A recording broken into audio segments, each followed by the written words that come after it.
Thanks, Clive. Just had the one break, so I'm doing these each month for quite a considerable period of time. It's always a challenge to try and distill my thoughts about markets into a 5 or 10 minute introduction to some of the interesting companies and speakers we have today. But let me try. So the narrative I've been using for most of this year is that we've been through a warlike environment and we're entering to a post-war environment. And why do I say that? Well, quite simply, the coronavirus has killed more Americans than the Second World War did by about 200,000. And the number of fatalities in the US is approaching the number of people who died in the Civil War, which is the biggest loss of life in US history. So whether we think of it as war, it definitely through that lens, it is a war. And governments have responded to the pandemic like you would in a war. So you mobilize your forces, you do everything you can to shore up the economy, and you spend a lot of money. So the Biden budget proposal, which is currently before Congress, is for a $6 trillion budget deficit, and that's just over 25% of GDP, and that was matched only by the budget deficit in World War II. So again, you can see the parallels there. The government steps in and stimulates GDP by a quarter, and obviously that's financed by the US Federal Reserve. So the US Federal Reserve, in fact, central banks around the world are buying about $1 billion of assets, i.e. issuing $1 billion worth of currency every hour. That's an $8.5 trillion annualized rate throughout last year. So as an equity strategist, I don't have to spend a lot of time thinking about whether there's growth in the economy or whether company earnings are going to grow. With that level of stimulus out there, it's a bit of a no-brainer that companies will make more money next year than they made last year as economies open up. Now, it won't be even. We know that. There's some winners and losers from COVID, and we've already seen that. But with that amount of public spending alone, we're going to see higher profits and higher revenues going forward. Add to that the unspent spending number, which so the national accounts just came out this morning for Australia, and we're still saving over 10% of our income. It's about 11.8% of our income in the March quarter. So despite the fact that a lot of the countries opened up, we are still saving a significant sum of money. So if you add up all the money that would have been spent since February last year, it's well over $200 billion in Australia. So that's about 11% of GDP. So if you like, that's unspent consumption that we're going to see. So that's in excess of what the government's spending in terms of the deficit. So we'll have a high single-digit deficit here. They'll have a 25% deficit in the US, and obviously around the world, different countries are spending different sums of money. But so we've got a pretty predictable setup from the earnings side.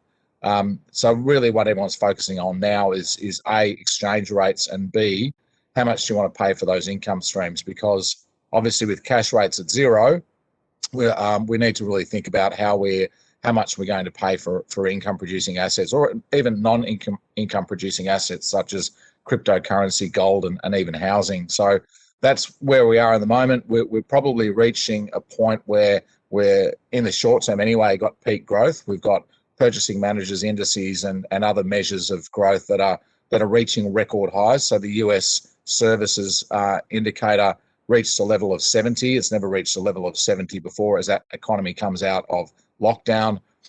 So we're going to probably have a period of high but slowing growth.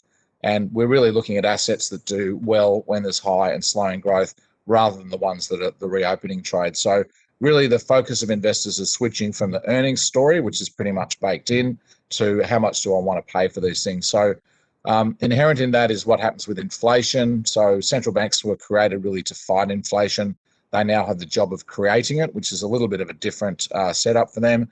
And there's a little bit of skepticism about how easy it is to produce inflation. Obviously, we've got things like demographics, we've got things like globalization, we've got things like technology, which are all deflationary by nature. And then we obviously have countries trying to push their currency down to create inflation. Not all currencies can fall at the same time, of course. So we do have some quite large deflationary forces in society that central banks are pushing against. So we have to print a lot of money and start getting wages moving and start getting unemployment down before we'll start to see longer term inflation trends change. We are seeing what we call transitory inflation, because this time last year the economy was pretty much locked down. We had negative oil prices, if you remember. So compared anything to last year, and it looks a lot better. The Fed is going to wait until another couple of months to look at inflationary pressures to see if it's baked in or not. So the narrative of the market then turns around to, when is inflation going to be apparent, and when are these spigots going to be turned off?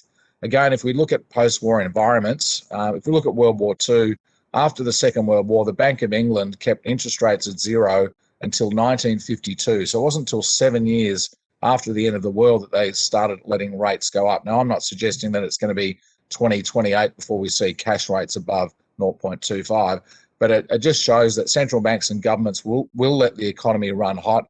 They will let the damage be prepared. They will rebuild the economy, and that will take some years. And so central banks are telling us it's 2023, 24. The markets are obviously going to flinch on every number.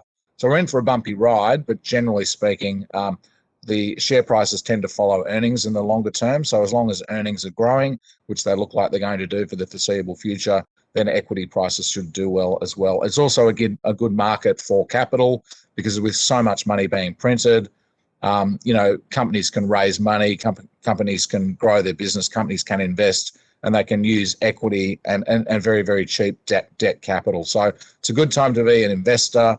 It's a terrible time to be a saver because you're getting nothing on your money.